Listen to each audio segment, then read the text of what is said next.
साथ में वही महामाया साथ में थी और प्रद्युम्न के प्राणों को बचा कर लेकर आ गई। तब समझ में आया कि भगवान जो करता है वो अच्छा करता है, कभी बुरा नहीं कर सकता। भगवान कभी बुरा नहीं कर सकता। वो जो करता है वो श्रेष्ठ करता है, वो जो करता है वो अच्छा ही करता है। आप अगर एक आस और विश्वास लेकर कि मेरा परमात्मा जो दे रहा है अच्छा दे रहा है, मेरा परमात्मा जो मुझे प्रदान कर रहा है अच्छा ही कर रहा है, मेरे धर्म के अनुसार मुझे जो मिल रहा है वो श्रेष्ठ मिल रहा है, दिया उसने, कोई कमी नहीं। एक और जब हिम्मत नहीं आ रही तब शिव की शरण गई और भगवान शंकर का पशुपति व्रत का भाव प्रकट किया। जैसा आपको कहा है पशुपति व्रत करने के लिए, पशुपति व्रत किया और उस व्रत का प्रभाव मिला, कम नहीं मिला। फिर कहा है भगवान जो देता है वो छप्पर फाड़ कर देता है। भगवान देने में कमी नहीं रखता और भगवान जब लेता है तो तन का कपड़ा भी फाड़ लेता है। देता भी खूब जम से है और लेता भी खूब दम से है। मानो वो दिया, साथ में यहां तक दिया बेटी को कि जो पढ़ाई करेगी तो उसका खर्चा भी कंपनी उठाएगी। इससे बढ़कर और क्या चाहिए? जहां जॉब लगा वही कंपनी। तो ये शिव कृपा बिना नहीं हो सकता। आपका विश्वास प्रबल होना चाहिए, आपका भरोसा दृढ़ता प्रबल होना चाहिए। जब विश्वास और दृढ़ता प्रबल हो जाए तो जीवन का क्यों ना सुख मिले। आप उस भक्ति की ओर बढ़ो तो आप शंकर भगवान की भक्ति करना रहे, मिलेंगे अपने आसपास वाले, पड़ोस वाले, परिवार वाले, कुटुंब वाले सब मिलेंगे। कोई कहेगा कि कहाँ भजन में डूबे हुए, कोई कहेगा कहाँ शंकर जी के मंदिर जा रहे हो, तुम तो इतने पढ़े लिखे होकर कहाँ ढोंग प्रपंच में फंसे हुए हो। पर दुनिया के लोग आपको भरमाएंगे, दुनिया के लोग आपको भटकाएंगे, दुनिया के लोग आपसे कहेंगे कहाँ शंकर जी के भजन में, कहाँ लोटा भर के पानी चढ़ाना, कहाँ शिव जी का स्मरण करना, भटकाएंगे।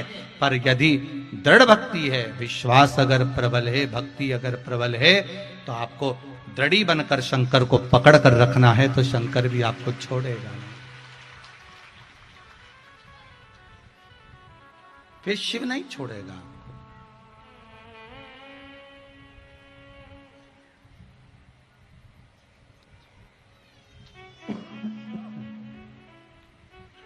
शंकर की भक्ति को धारण करना, शिव भक्ति को अपने जीवन में उतारना और उस भक्ति के बल पर भगवान की शरणागति को प्राप्त करना।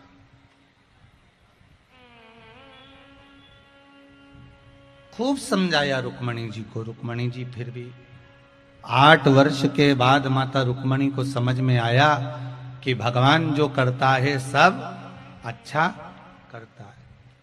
अगर दुख दिया है तो कुछ देखने के लिए दिया है, सुख दिया है तो कुछ देखने के लिए दिया है। दोनों मिले हमें देखने के लिए।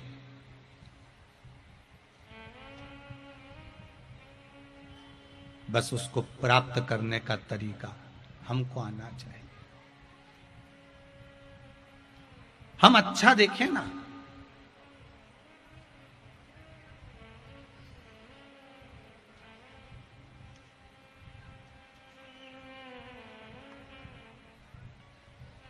एक व्यक्ति ने आज सवेरे बहुत अच्छा प्रश्न किया, गुरुदेव आप सब बड़े बड़े शहरों में कथा करने जाते हो, शेर घाटी आए हो, छोटा सा कस्बा, छोटा सा गांव जैसा है, छोटा सा है, कैसा लगा आपको? हमने कहा बहुत जोरदार है, यहाँ जितने मिलते हैं सब शेर ही मिलते हैं। शेर घाटी में और है क्या? सब शेर ही हैं। और भगवान की कृपा है सबसे बड़ी शेर घाटी पर कि देवाधिदेव महादेव शंकर भगवान इस शेर घाटी के चारों तरफ शिव मंदिर हैं। सबसे बड़ी कृपा ये है। और शेर घाटी चारों तरफ नदी है एक टापू पर ये शेर घाटी बसा हुआ है, समझ लो शिव जी इसको बसा कर। बहुत सुंदर है। और हम एक बात और कहने में पीछे नहीं हटेंगे, इस शेर घाटी के लिए दिलीप जी कहने में पीछे नहीं हटेंगे कि भारत का विकास अगर देखना है तो बड़े बड़े शहरों में जाकर देखिए कि भारत ने कितना विकास करा। और भारत का, इस भारत की भूमि का अगर भाव देखना है तो छोटे छोटे गांवों में जाकर देखिए कि भाव किसको कहते हैं। विकास शहरों में देखना और भाव गांव में देखना।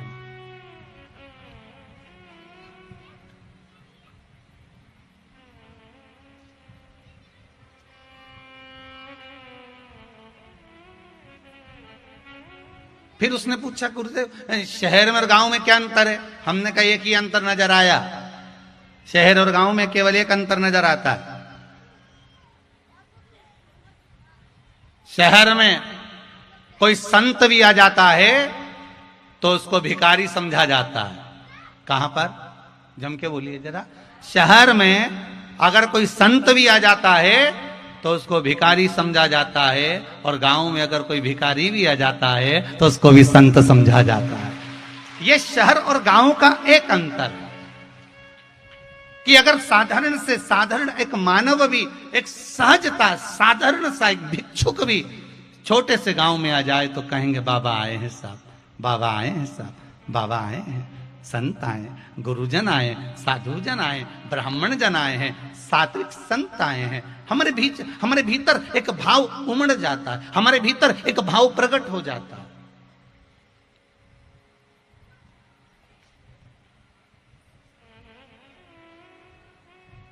और देखने को मिला शहर घाटी में लोग भाव की देखरेख, उन मंदिरों का प्रभाव जो प्रबल है वो बना रहे। नए मंदिरों का निर्माण करने की जगह जितने पुराने मंदिर हैं इनको ही एक आनंद प्रदान किया जाए, इनको ही जीर्णोद्धार कर दिया जाए।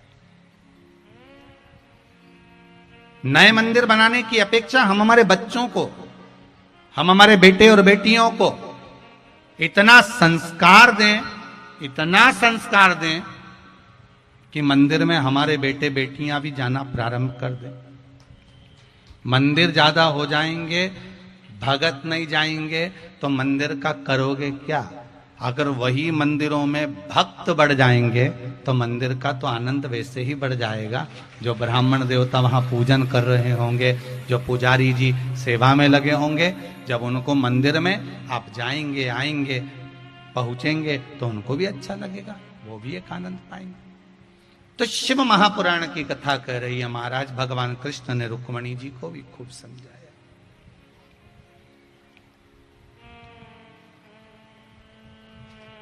जब दुख की घड़ी आती है, जब दुख तुम्हारे सामने खड़ा होता है, तब समझाने वाले बहुत आकर खड़े होते हैं। बोलो सही है कि गलत है? मोहल्ले के लोग, परिवार के लोग, ये हमारे यहाँ की रीति रही है। ये हमारे हिंदू धर्म की क्या, संपूर्ण विश्व में जितने भी धर्म होंगे सारे धर्मों की रीति है कि दुख यदि आपको आया तो आपके मोहल्ले के लोग आपको समझाएंगे, क्यों रो रही है, अब क्या होगा, अब तो हो गया जो होना था, अब तो शांति रख लो, अब भगवान का भजन करो, अब क्या रखा है संसार में, अब जो होना था वो तो हो गया। लोग ऐसा ज्ञान देते हैं, समझाते हैं, और समझाने के बाद चले जाते हैं। समय की घड़ी किसकी नहीं आती? जब उसके यहां दुख आता है तो जो आपको समझा रहा था, अब अगर उसके यहां तकलीफ आती है तो आपको जाकर समझाना पड़ता।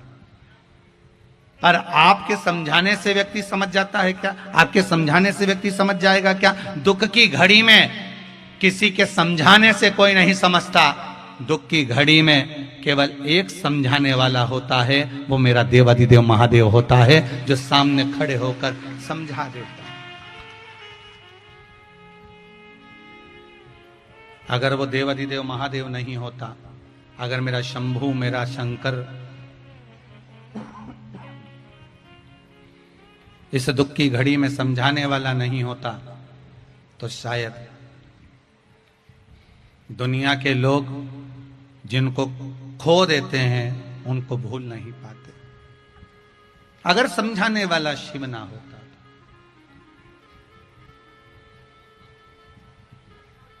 और केवल शंकर मेरा उघड़दानी अगर खड़ा है तो आपके दुख में भी है और आपके सुख में भी है, दोनों जगह। माता अंजना, शिव महापुराण की कथा कहती है, जिनके गर्भ से संतान नहीं हुई। माता अंजना के गर्भ से संतान नहीं हो रही है, औलाद नहीं है, संतान नहीं है। आज माता अंजना अपने मायके को गई और मायके को जाने के बाद गौतम बाबा से कहा, पिताजी मेरे घर में संतान नहीं, औलाद नहीं, मैं क्या करूं? शिव महापुराण की कथा कहती है, सारे संसार में जाकर सबके आगे हाथ जोड़ लो, प्रणाम कर लो, नमन कर लो, वो अपनी बात है। पर जब संपूर्ण जगत में जाकर आपने कह दिया, निवेदन कर दिया, विनती कर दी और जा जाकर कह दिया, और उसके बाद भी अगर तुम्हारा कोई कार्य नहीं हो रहा तो फिर अब किसी के पास जाकर मत कहना। अब तुम्हारे हृदय में जो शंकर बैठा हुआ है उस शिव को प्रकट करना, अपने हृदय से बाहर निकालना शंकर को, और उससे अपने दिल की बात कहना। ये बात हम बार बार पहले भी कह चुके हैं, जिस मंदिर में कोई ना जाए उस मंदिर में तुम जाओ। जहां शंकर एकांत में बैठे मिल जाएं, वहां थोड़ी देर बैठकर उससे दिल की बात कर लो। हम तो यहां तक कहेंगे कि आप 4 व्हीलर गाड़ी लेकर जा रहे हो, भले कथा सुनने आ रहे हो, या यहां से अपने घर जा रहे हो, या आप अपनी बहन के घर, भाई के घर, माए के, ससुराल, कहीं पर भी जा रहे हो, आपके साथ में आपका पति है, आपके साथ में आपके रिश्तेदार हैं, कहीं एकांत में कहीं शिव जी का मंदिर मिल जाए, रोड पर चलते चलते एकांत में कहीं शंकर अकेले मिल जाए, थोड़ी देर गाड़ी रुकवा लेना, अपनी गाड़ी को रुकवा कर कहना, जरा रोको, मुझे शंकर जी से बात करना है। बहुत दिनों बाद तो अकेले दिख रहे हैं, बैठे हुए मिल गए हैं, और शिव जी के पास जाकर अपने दिल की बात कहना। उससे कहना, बाबा जा रही थी यहां से, आप मिल गए रास्ते में, सोचा थोड़ी देर बैठकर बहन के यहां भी तो गप्पे मारूंगी, अपने भाई के यहां भी जाऊंगी तो थोड़ी बहुत बात करूंगी, और इतने दिनों के बाद आप अकेले मिले हो तो क्यों ना आपसे बात कर लूं, और देवादिदेव महादेव के पास बैठकर अपने दिल की 2 बात कहकर चले जाना।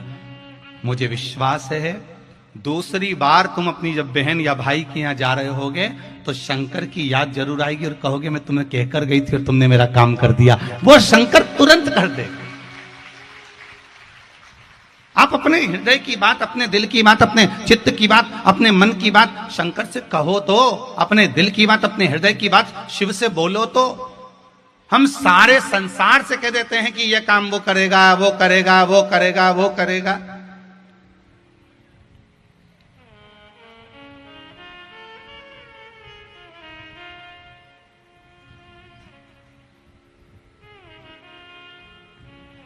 सबके हाथ जोड़े हमने, भैया हमारा ये काम कर देना, भैया हमारा वो काम कर देना। हम कब से फोन लगा रहे थे आपको, आप हमारा ये काम कर देना। सबको बोलो, बोलकर देख लो एक बार दुख की घड़ी में कि हमारा ये दुख है, आप मिटा दोगे क्या? हमें कोई ये तकलीफ है, आप मिटा दोगे क्या?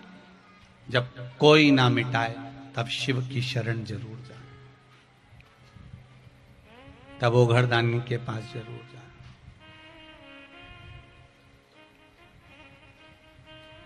हम अपने कर्म से वंचित ना हो।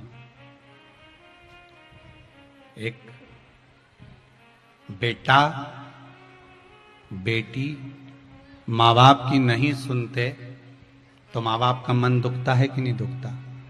अरे बोलो, जम के बोलो जरा, दुखे कि नहीं दुखे? दुखे ना। अगर बेटा बेटी नहीं पूछे, बेटा बेटी नहीं माने, बेटा बेटी को समझाया, कहा, उसके बाद भी अगर बेटा बेटी नहीं मानते, नहीं पूछते तो माता पिता का मन दुखता है। माता पिता का हृदय रोता है। हम भी तो उस परमात्मा की औलाद हैं, हम भी तो उस देवाधिदेव महादेव की औलाद हैं। माता के गर्भ से जब जन्म दिया था, दोनों मुष्टिकाएं बंद थी, दोनों मुष्टिकाएं बंद। प्रतिज्ञा करी थी, मां के गर्भ से बाहर निकाल दो, मैं तुम्हारा भजन करूंगा, भजन करूंगा, भजन करूंगा। और माता के गर्भ से जब बाहर निकले, मैं तो भोजन करूंगा, भोजन करूंगा, भोजन करूंगा, भजन तो गायब हो गया, भोजन में लग गए। भगवान को भी कितना दुख होता होगा कि प्रतिज्ञा कर कर गया था, मैंने सोचा था क्या करेगा, जाकर मेरा नाम लेगा, भजन करेगा, कीर्तन करेगा, स्मरण करेगा, संकीर्तन करेगा, नाम जाप करेगा, पर भगवान को क्या मालूम था कि मृत्यु लोक में जाकर भटक जाएगा, मार्ग से विचित हो जाएगा। कहीं कहा था भजन करना, लग गया भोजन में, कहा था सत्संग में चले जाना, लग गया फिल्म में। भगवान भी तो सोचेंगे। एक बेटा माता पिता के कहने पर नहीं चलता तो बेटा, जब माता पिता के कहने पर नहीं चलता तो माता पिता का मन दुखता है। और भक्त एक सांसारिक मनुष्य जब मेरे देव अधिदेव महादेव के कहने पर नहीं चलता तो महादेव का भी मन दुखता है कि मैं बैठा हूं तो क्यों चिंता करे तू। जब मैं बैठा हूं तो चिंता करने की क्या जरूरत है, जब मैं बैठा हूं तो चिंता किस बात की। अब सौंप दिया इस जीवन का सब भार तुम्हारे हाथों में, अब सौंप दिया इस जीवन का सब भार तुम्हारे हाथों में, हे हार तुम्हारे हाथ। यदि आप कृपा करेंगे, आप करुणा करेंगे तो हो सकता है कोई ऐसा उपाय मेरे जीवन में मिल जाए जिससे मुझे संतान की प्राप्ति हो जाए। देखिए, गौतम बाबा पुत्री अंजना को कह रहे हैं कि तुम शंकर भगवान की आराधना करो। कई लोगों के मन में एक भाव प्रकट हो जाता है कि सियोर वाले महाराज उपाय बताते हैं या टोटके बताते हैं या ये करो या वो करो, ऐसा बताते रहते हैं। तो केवल सियोर वाला महाराज अकेला नहीं बता रहा, यहाँ शिव महापुराण में लिखा है कि अंजना माता के गर्भ से जब संतान नहीं हुई तब गौतम ऋषि के पास जाकर पूछा कि गौतम बाबा बताओ संतान कैसे होगी। जब दशरथ बाबा के घर में संतान नहीं हुई, दशरथ जी के यहाँ 3 धर्म पत्नियां कौशल्या, कैकेयी, सुमित्रा, 3 देवियां हैं और तीनों देवी से जब औलाद नहीं हुई तब दशरथ जी ने जाकर अपने गुरु जी से पूछा आप बताओ कि संतान कैसे होगी। केवल सियोर वाला महाराज उपाय नहीं बताता। कई लोगों के मन में आता है कि सियोर वाले गुरु जी तो उपाय बताते रहते हैं, कुछ ना कुछ टोटके बता। ये टोटके नहीं, ये शिव महापुराण की छुपी हुई वो चीजें हैं जो आज तक लोगों तक पहुंच ही नहीं पाई। शिव महापुराण के वो प्रयोग हैं, वो उपाय हैं जो जनमानस तक नहीं पहुंचे। और सबसे ज्यादा प्रसन्नता की तो बात है कि पहले तो उपाय निकाले बताए, अब तो भगवान की ऐसी कृपा है कि जितने भी कथाकार हैं वो भी अपनी अपनी कथाओं में धीरे धीरे शिव महापुराण के 1-1, 2-2 उपाय बताना चालू कर